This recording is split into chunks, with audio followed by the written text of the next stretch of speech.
Welcome to कायसोन institute. Good morning to everyone. आज आम पढ़मा नाउन रो रूल 9। रूल 9 कण कहसी material noun generally do not take any article before it. कवर माने इंग्लिश रे मटेरियल नाउन तार आगडे केनसी भी आर्टिकल न लागे सेटा ए एंड दी आर्टिकल बला हम जानि जो ए एंड द इडा मटेरियल नाउन रो आगडे न लागे।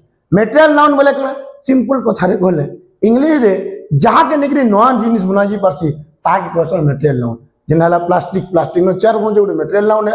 जेनला उड उड नो हमें चेयर टेबल बन चला भी गुडकना मटेरियल नाउन है।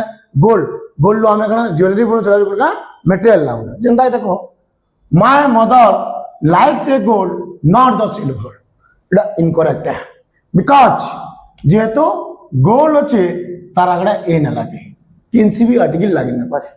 जेहेतु सिल्वर अच्छे तार आगडे द न लागे पारे कना बा इडा करेक्ट है। My mother likes gold, not the silver. This is the correct. Similarly, cooking food on a cast iron pan is healthy. Cooking food on a cast iron pan. ये ही न पारे। Cooking food on cast iron pan is healthy. हमें भी जानचो cast iron रे रानले healthy है बोली। तो मोर cover माने कना आउटर रिपीट कर दिया।